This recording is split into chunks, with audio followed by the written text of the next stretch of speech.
Selamat pagi, salam sejahtera. Akhirnya, Ketua Pesuruhjaya SPRM tampil mengaku yang mengejutkan seluruh Malaysia. Hari ini disahkan bahwa Daim Zainuddin saman Ketua Pesuruhjaya SPRM. Inilah yang kita tunggu-tunggu sebenarnya.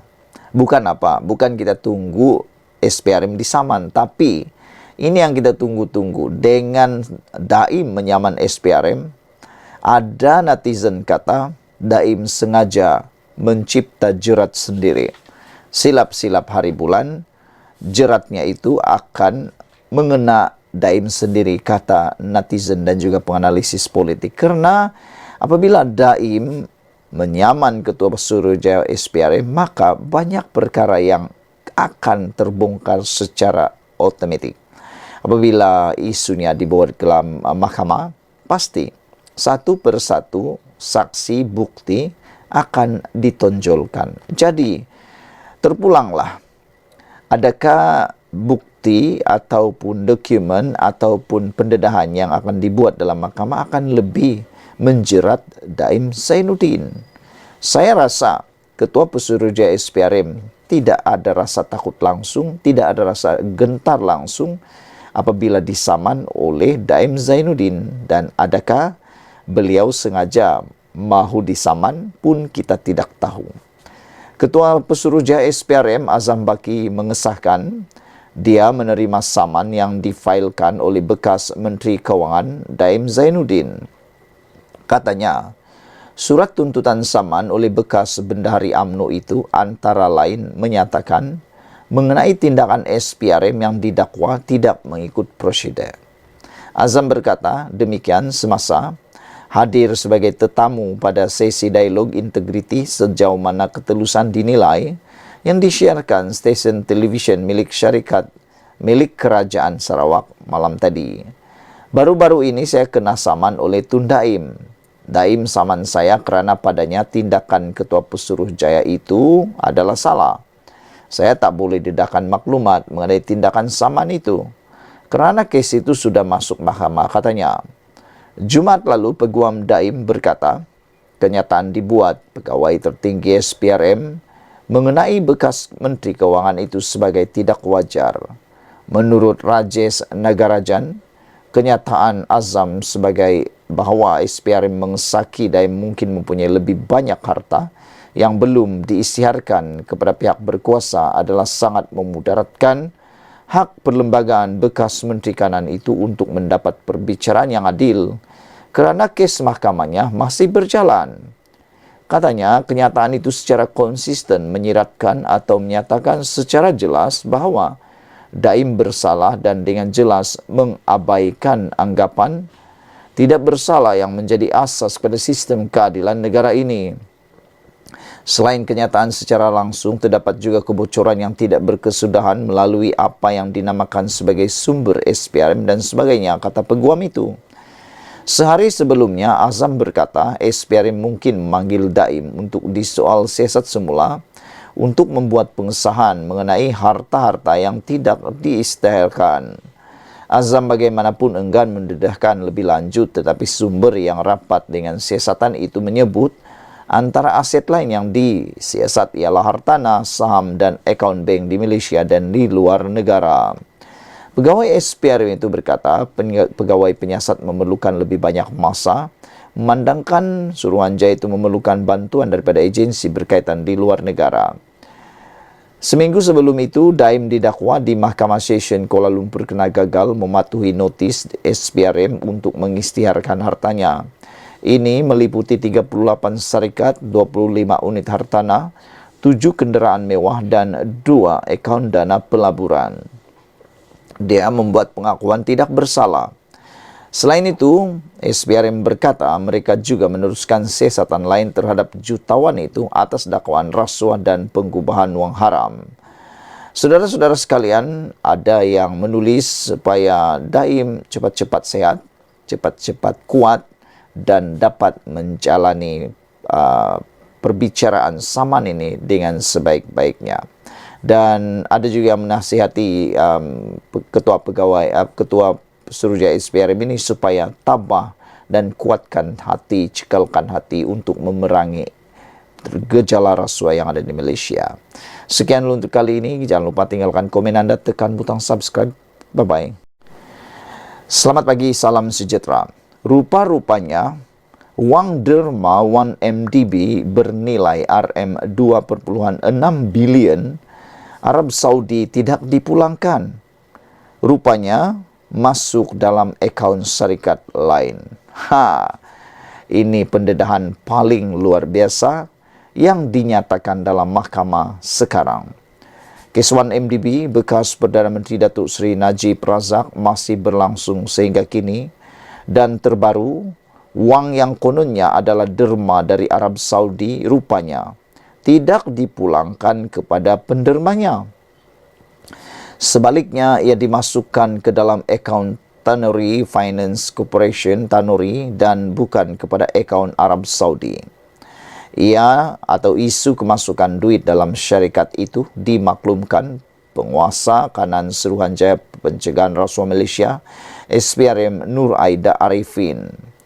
Pegawai penyiasat kes 1MDB di Mahkamah Tinggi Kuala Lumpur memaklumkan wang berkenaan telah dikembalikan semula ke akaun Tanuri pada Ogos 2013. Memetik sinar harian, saksi pendakwaan ke-49 itu yang menjawab soalan timbalan pendakwa raya Ahmad Akram Garib pada sesi pemeriksaan utama.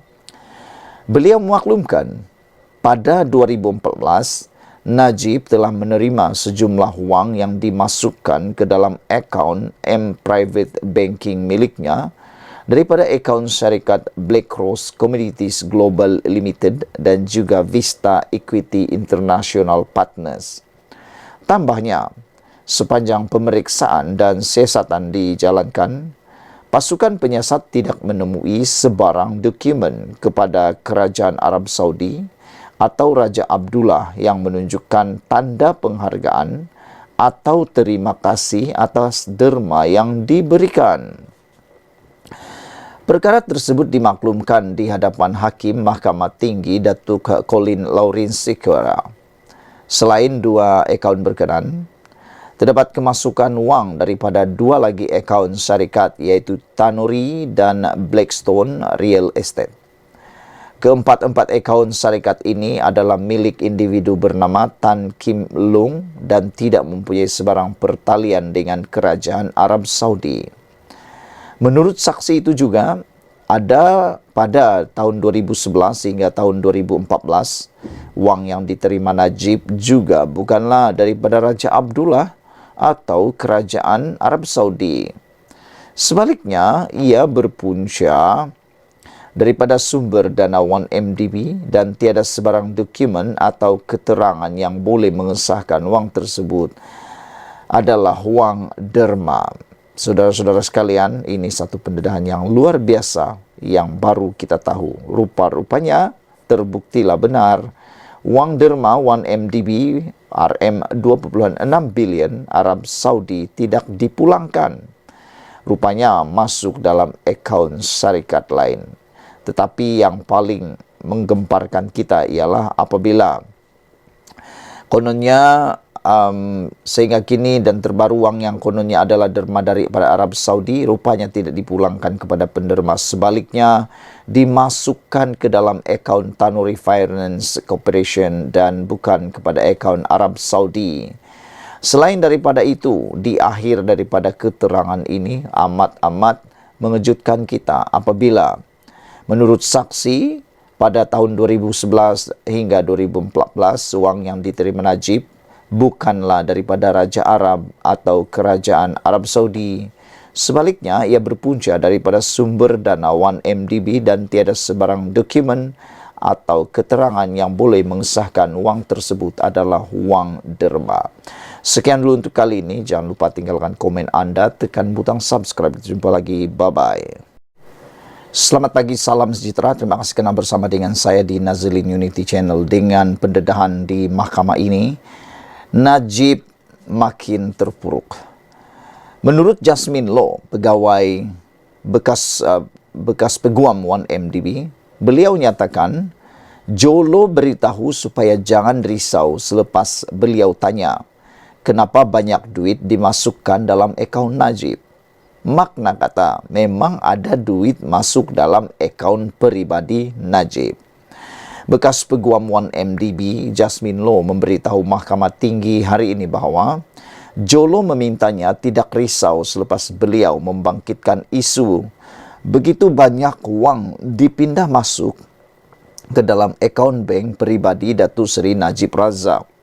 Jasmine yang memberikan keterangan sebagai saksi pendakwaan ke-50 berkata, ahli perniagaan dalam buruan itu atau nama sebenarnya Jolo atau Low Tiak Jo menyuruhnya, jangan risau dan memberitahu, tidak perlu mengambil apa-apa tindakan kerana akan menguruskan segala-galanya. Jolo juga menyatakan sekiranya apa-apa terjadi kepadanya, dia mempunyai bukti menunjukkan apa yang dilakukan olehnya adalah mengikut permintaan, kehendak dan dalam pengetahuan Najib, katanya. Terdahulu, Jasmine berkata, Jolo memberitahunya wang yang dimasukkan ke dalam akaun Najib adalah untuk dana politik Barisan Nasional BN khususnya UMNO, ketika beliau saksi membangkitkan mengapa perlunya begitu banyak wang dimasukkan ke dalam akaun bekas Perdana Menteri itu. Beliau berkata selepas didesak dan ditanya berulang kali berkenan transaksi pindaan wang berkenan, Jolo menyuruhnya tidak risau berhubung perkara itu.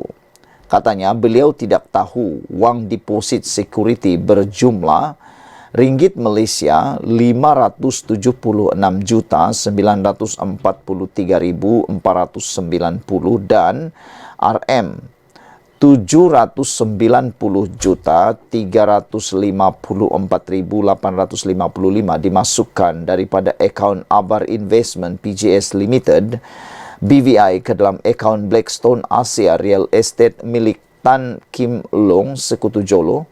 Seterusnya dimasukkan ke dalam akaun lain termasuk akaun Najib ketika transaksi itu dilakukan atau dilaksanakan. Saya hanya mengetahui mengenai semua transaksi berkenan melalui media dan laporan Jabatan Kehakiman Amerika Syarikat DOJ pada 2015 dan 2016. Selepas mengetahuinya, saya bertanya, Jolo, apa sebenarnya yang berlaku? Beliau menyatakan semuanya adalah sah, yang mana transaksi dibuat disokong perjanjian seperti promissory notice, tetapi Jolo tidak memberi saya butiran dan tidak menjelaskan lebih lanjut. Pada kepercayaan saya pada masa itu, arahan yang diberikan oleh Jolo untuk pelaksanaan arahan di 1MDB adalah selari dengan kehendak Najib.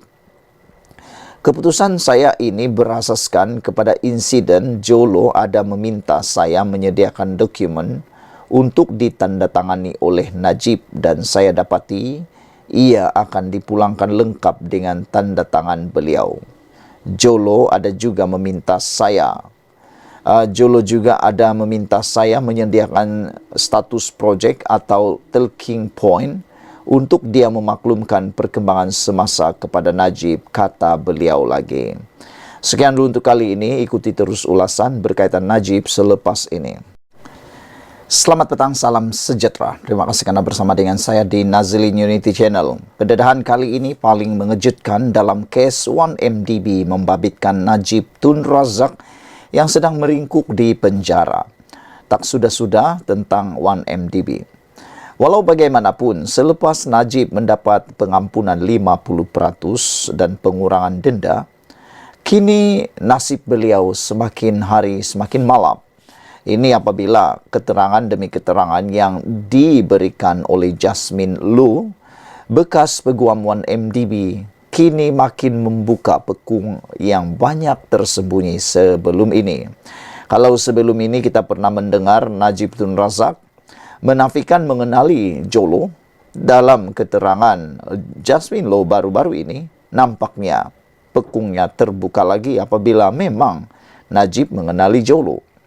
Selain daripada itu, apabila bercakap tentang surat daripada Putra Arab, rupa-rupanya tidak wujud pun surat itu, ianya hanya ditulis oleh orang yang diarahkan oleh Jolo.